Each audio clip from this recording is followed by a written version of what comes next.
The Christmas Carol is not just a redemptive arc of Ebenezer Scrooge, a tale of transformation in Victorian England, and a moral treatise on the ability of the rich to take care of the poor and their obligation to them. It is also some scary ghost stories of tales long ago, in which the foolhardy and stubborn Ebenezer Scrooge, who we met in Stave 1, sees his transformation only through the intervention of holiday spirits, starting with Jacob Marley and then the ghost of Christmas past, present, and future, promised to him by Marley to help him save his soul from eternal damnation, wandering the earth with his ponderous chain about him.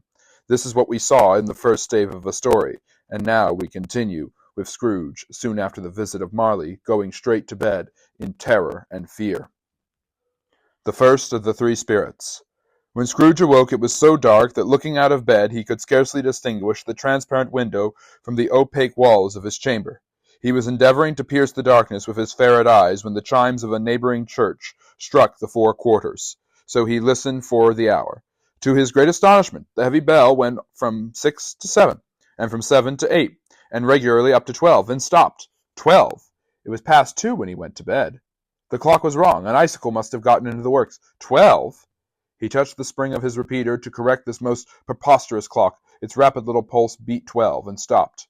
"Why, it isn't possible," said Scrooge, "that I can have slept through a whole day and far into another night. It isn't possible that anything has happened to the sun, and this is 12 at noon." The idea being an alarming one, he scrambled out of bed and groped his way to the window. He was obliged to rub the frost off with the sleeve of his dressing gown before he could see anything, and could see very little then. All he could make out was that it was still very foggy and extremely cold, and there was no noise of people running to and fro, and making a great stir, as there frequently, unquestionably, would have been if night had been beaten off into bright day, and taken possession of the world. This was a great relief, because 3 days after the sight of the first exchange pay to Mr. Ebenezer Scrooge or his order, and so forth, would have become a mere United States security if there were no days to count by. Scrooge went to bed again, and thought and thought and thought it over again and again and again, and could make nothing of it. The more he thought, the more perplexed he was. The more he endeavored not to think, the more he thought. Marley's ghost bothered him exceedingly. Every time he resolved within himself, after mature inquiry, that it was all a dream, his mind flew back again, like a strong spring released, to its first position, and presented the same problem to be worked all through. Was it a dream or not? Scrooge lay in this state until the chimes had gone 3 quarters more, when he remembered on a sudden that the ghost had warned him of a visitation when the bell tolled 1. He resolved to lie awake until the hour was past, and considering that he could no more go to sleep than go to heaven, this was perhaps the wisest resolution in his power. The quarter was so long that he was more than once convinced he must have sunk into a doze unconsciously and missed the clock. At length it broke out upon his listening ear. "Ding, dong." "A quarter past," said Scrooge, counting. "Ding, dong." "Half past," said Scrooge. "Ding, dong." "A quarter to it," said Scrooge. "Ding, dong." "The hour itself," said Scrooge triumphantly, "and nothing else." He spoke before the hour bell sounded, which it now did, with a deep, dull, hollow, melancholy 1. Light flashed up in the room upon the instant, and the curtains of his bed were drawn. The curtains of his bed were drawn aside, I tell you, by a hand, not the curtains at his feet, nor the curtains at his back, but those to which his face was addressed. The curtains of his bed were drawn aside, and Scrooge, starting up into a half-recumbent attitude, found himself face to face with the unearthly visitor who drew them, as close to it as I am now to you, and I am standing in the spirit at your elbow. It was a strange figure, like a child, yet not so like a child as like an old man, viewed through some supernatural medium which gave him the appearance of having receded from the view, and being diminished to a child's proportions. Its hair, which hung about its neck and down its back, was white as with age, and yet the face had not a wrinkle in it, and the tenderest bloom was on the skin. The arms were very long and muscular, the hands the same, as if its hold were of uncommon strength. Its legs and feet, most delicately formed, were, like those upper members, bare. It wore a tunic of the purest white, and round its waist was bound a lustrous belt, the sheen of which was beautiful. It held a branch of fresh green holly in its hand, and in singular contradiction of that wintry emblem, had its dress trimmed with summer flowers. But the strangest thing about it was that from the crown of its head there sprung a bright, clear jet of light, by which all this was visible, and which was doubtless the occasion of its using, in its duller moments, a great extinguisher for a cap, which is now held under its arm. Even this, though, when Scrooge looked at it with increasing steadiness, was not its strangest quality, for as its belt sparkled and glittered, now in one part and now in another, and what was light one instant and another time was dark, so the figure itself fluctuated in its distinctness, being now a thing with one arm, now with one leg, now with 20 legs, now a pair of legs without a head, now a head without a body, of which dissolving parts no outline would be visible in the dense gloom wherein they melted away. And in the very wonder of this it would be itself, again distinct and clear as ever. "Are you the spirit, sir, whose coming was foretold to me?" asked Scrooge. "I am." The voice was soft and gentle, singularly low, as if instead of being so close beside him, it were at a distance. "Who and what are you?" Scrooge demanded. "I am the ghost of Christmas past." "Long past?" inquired Scrooge, observant of its dwarfish stature. "No, your past." Perhaps Scrooge could not have told anybody why, if anybody could have asked him, but he had a special desire to see the spirit in his cap, and begged him to be covered. "What!" exclaimed the ghost. "Would you so soon put out with worldly hands the light I give? Is it not enough that you are one of those whose passions made this cap, and forced me through whole trains of years to wear it low upon my brow?" Scrooge reverently disclaimed all intention to offend, or any knowledge of having wilfully bonneted the spirit at any period of his life. He then made bold to inquire what business brought him there. "Your welfare," said the ghost. Scrooge expressed himself much obliged, but could not help thinking that a night of unbroken rest would have been more conducive to that end. The spirit must have heard him thinking, for it said immediately, "Your reclamation, then. Take heed." It put out its strong hand as it spoke, and clasped him gently by the arm. "Rise and walk with me." It would have been in vain for Scrooge to plead that the weather and the hour were not adapted to pedestrian purposes, that bed was warm, and the thermometer a long way below freezing, that he was clad but lightly in his slippers, dressing gown, and nightcap, and that he had a cold upon him at that time. The grasp, though gentle as a woman's hand, was not to be resisted. He rose, but finding that the spirit made towards the window, clasped its robe in supplication. "I am a mortal," Scrooge remonstrated, "and liable to fall."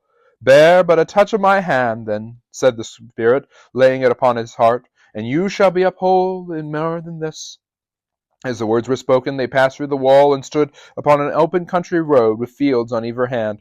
The city had entirely vanished; not a vestige of it was to be seen. The darkness and the mist had vanished with it, for it was a clear, cold winter day with snow upon the ground. "Good heavens!" said Scrooge, clasping his hands together as he looked about him. "I was bred in this place. I was a boy here." The spirit gazed upon him mildly. Its gentle touch, though it had been light and instantaneous, appeared still present to the old man's sense of feeling. He was conscious of 1,000 odors floating in the air, each one connected with 1,000 thoughts and hopes and joys and cares long, long forgotten. "Your lip is trembling," said the ghost. "And what is that upon your cheek?" Scrooge muttered with an unusual catching in his voice that it was a pimple, and begged the ghost to lead him where he would.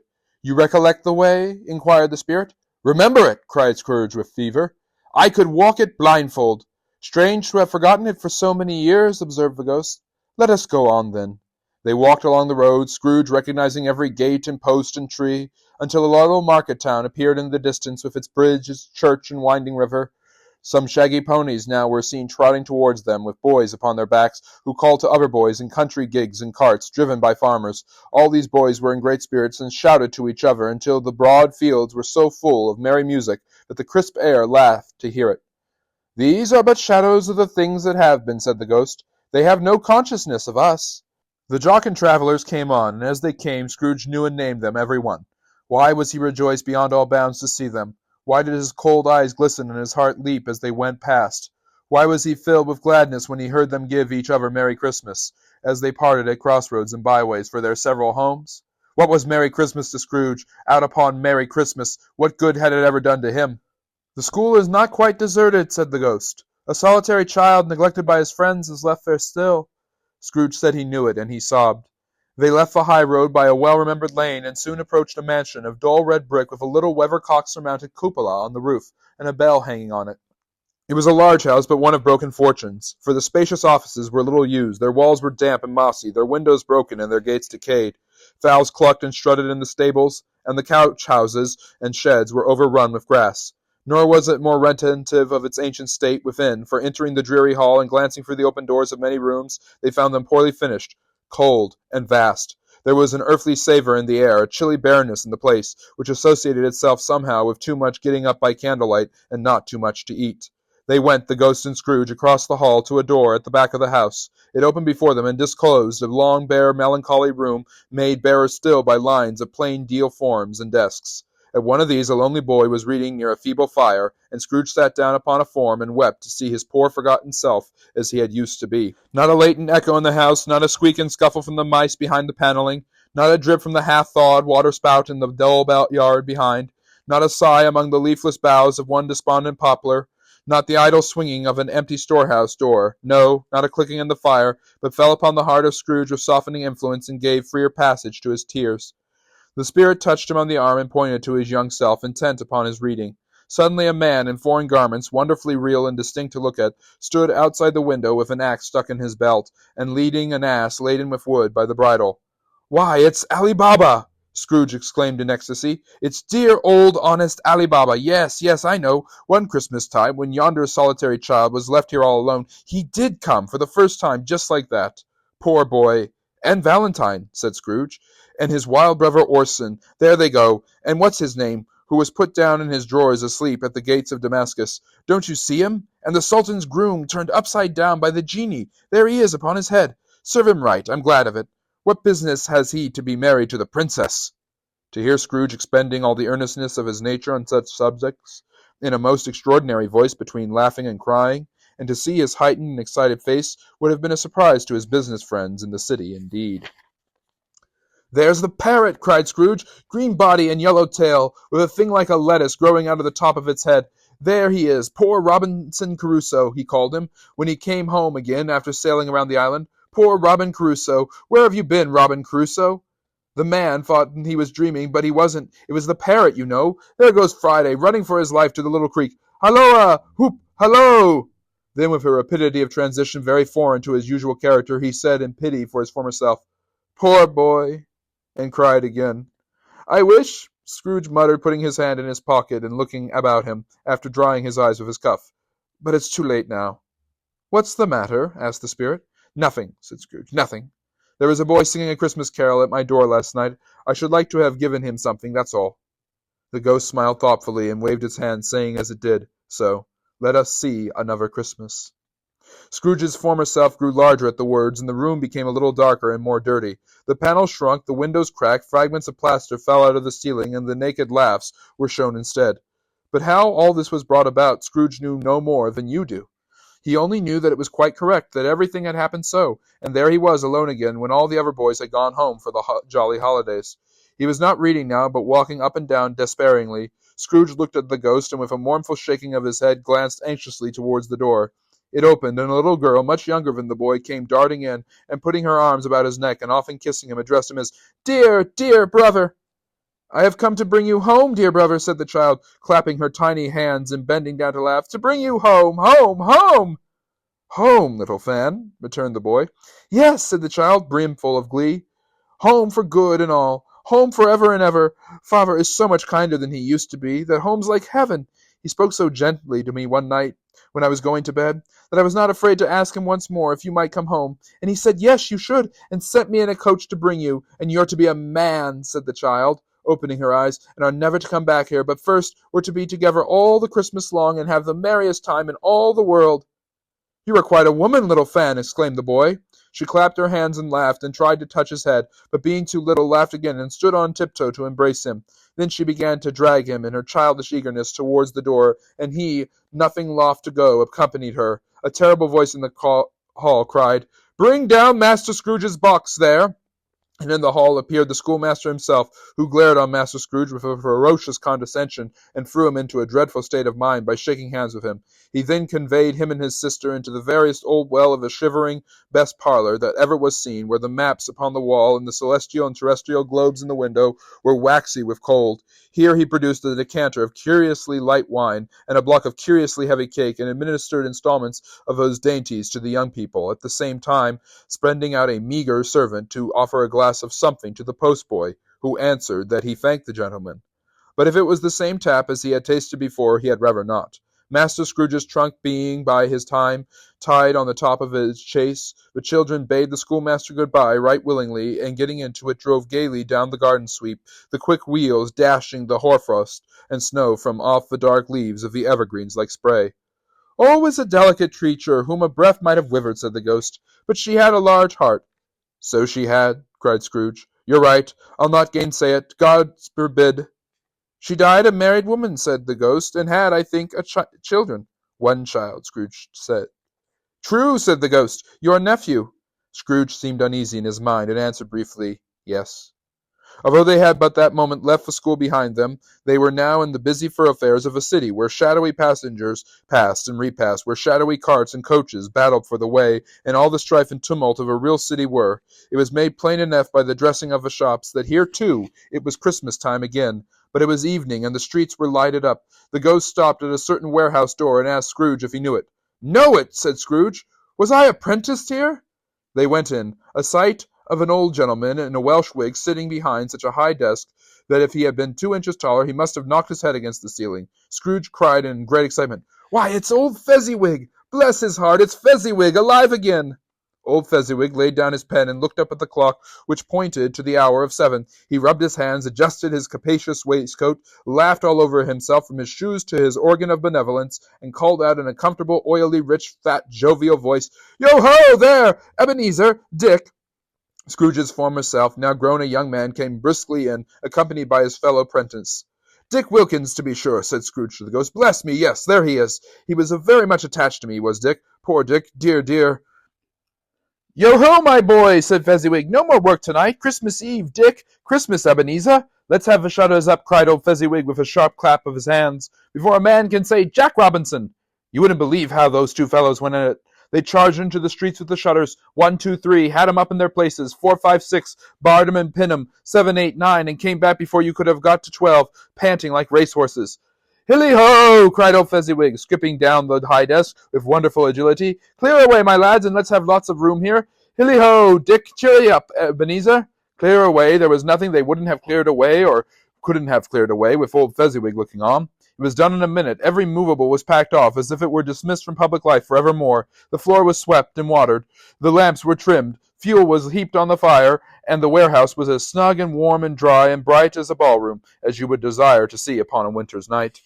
In came a fiddler with a music book, and went up to the lofty desk, and made an orchestra of it, and tuned like 50 stomach aches. In came Mrs. Fezziwig, one vast substantial smile. In came the 3 Miss Fezziwigs, beaming and lovable. In came the 6 young followers, whose hearts they broke. In came all the young men and women employed in the business. In came the housemaid with her cousin, the baker. In came the cook with her brother's particular friend, the milkman. In came the boy from over the way, who was suspected of not having brought enough from his master, trying to hide himself behind the girl from next door, but one who was proved to have had her ears pulled by her mistress. In they all came, one after another, some shyly, some boldly, some gracefully, some awkwardly, some pushing, some pulling, and all they came, anyhow and everyhow. Away they all went, 20 couples at a time, hands half around and back again, all the other way, down the middle and up again, round and round in various stages of affectionate grouping, old top couples always turning up in the wrong place, new top couples starting off again as soon as they got there, all top couples at last, and not a bottom one to help them. When the result was brought up, old Fezziwig, clapping his hands to stop the dance, cried out, Well done! And the fiddler plunged his hot face into a pot of porter, especially provided for that purpose. But scorning rest upon his reappearance, he instantly began again, though there were no dancers yet, as if the other fiddler had been carried home exhausted on a shutter, and he was a brand new man, resolved to beat him out of sight or perish. There were more dances, and there were forfeits, and more dances, and there was cake, and there were nutmegs, and there were great pieces of cold roast, and there was a great piece of cold boiled, and there were mince pies, and plenty of beer. But the great effect of the evening came after the roast and boiled, when the fiddler, an artful dog, mind, the sort of man who knows his business better than you or I could have told it him, struck up Sir Roger de Coverley. Then old Fezziwig stood out to dance with Mrs. Fezziwig, top couple too, with a good stiff piece of work cut out for them, 3 or 4 and 20 pairs of partners, people who were not to be trifled with, people who would dance, and had no notion of walking. But if they had been twice as many, 4 times, old Fezziwig would have been a match for them, and so would Mrs. Fezziwig. As to her, she was worthy to be his partner in every sense of the term. If that's not a high price, tell me higher, and I'll use it. A positive light appeared to issue from the Fezziwig's calves. They shone in every part of the dance like moons. You couldn't have predicted at any given time what would become of them next. And when Fezziwig and Mrs. Fezziwig had gone all through the dance, advance and retire, hold hands with your partner, bow and curtsy, corkscrew, thread the needle, and back again to your place, Fezziwig cut so deftly that he appeared to wink with his legs and came upon his feet again without a stagger.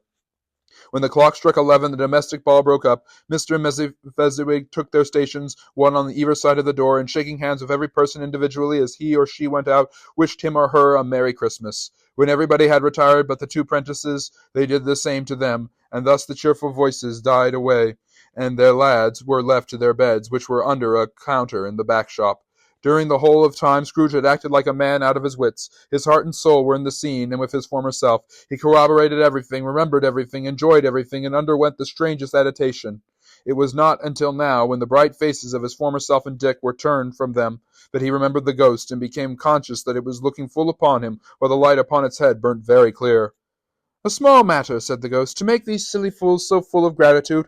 "Small!" echoed Scrooge. The spirit signed to him to listen to the two apprentices, who were pouring out their hearts in praise of Fezziwig, and when he had done so, said, "Why is it not?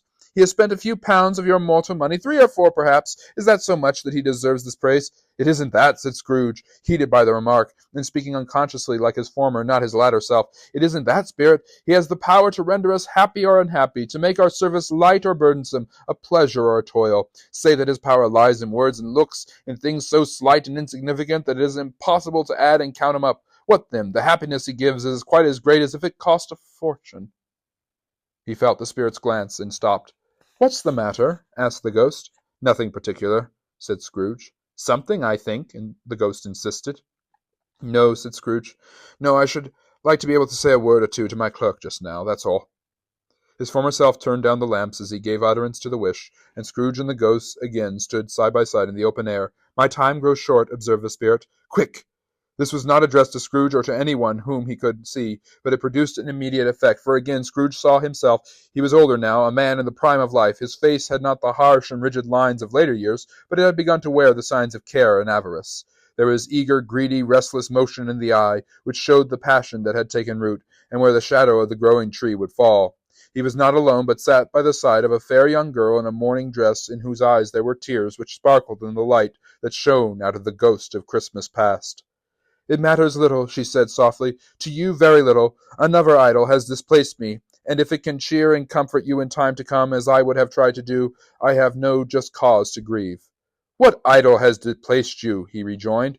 "A golden one." "This is the even-handed dealing of the world," he said. "There is nothing on which it is so hard as poverty, and there is nothing it professes to condemn with such severity as the pursuit of wealth." "You fear the world too much," she answered gently. "All your other hopes have merged into the hope of being beyond the chance of its sordid reproach. I have seen your nobler aspirations fall off one by one, until the master passion, gain, engrosses you. Have I not?" "What then?" he retorted. "Even if I have grown so much wiser, what then? I am not changed towards you." She shook her head. "Am I? Our contract is an old one. It was made when we were both poor and content to be so, until in good season we could improve our worldly fortune by our patient industry. You are changed. When it was made, you were another man."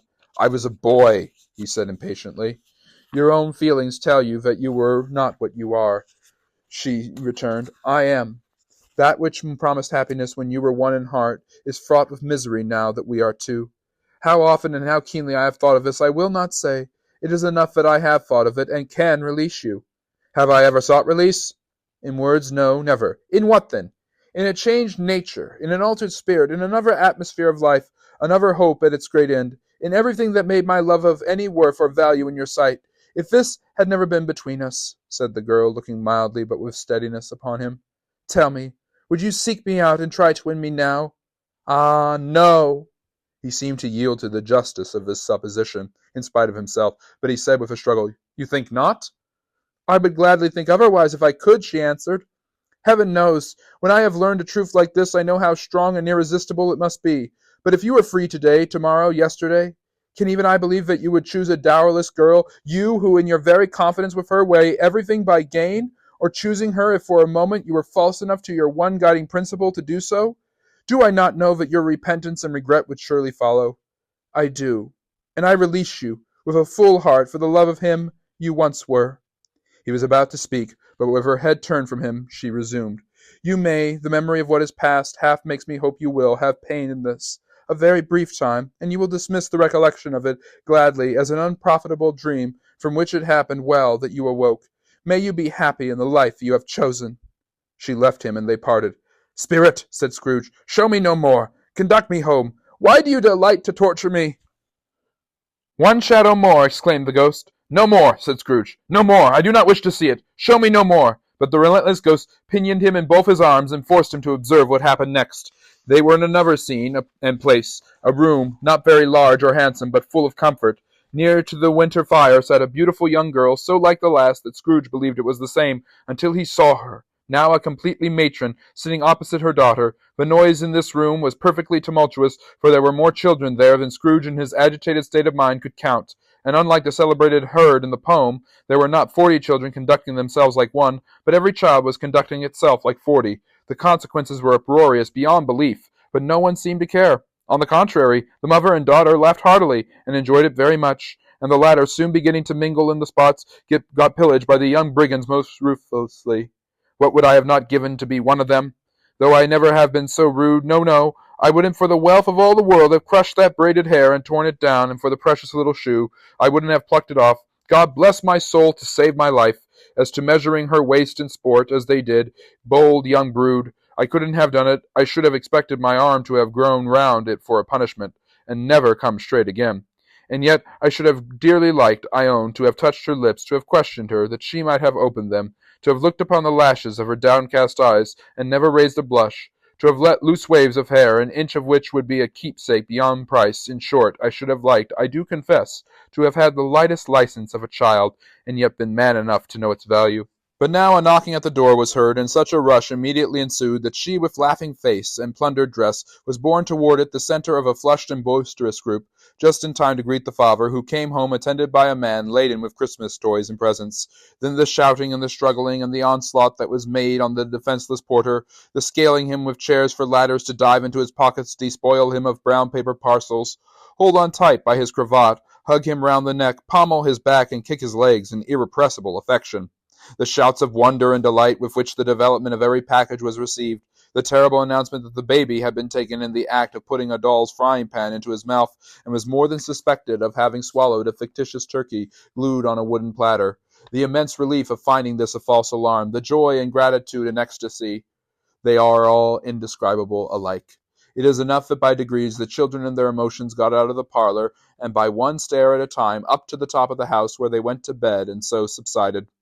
And now Scrooge looked on more attentively than ever, when the master of the house, having his daughter leaning fondly on him, sat down with her and her mother at his own fireside, and when he thought that such another creature, quite as graceful and as full of promise, might have called him father, and been a springtime in the haggard winter of his life, his sight grew very dim indeed.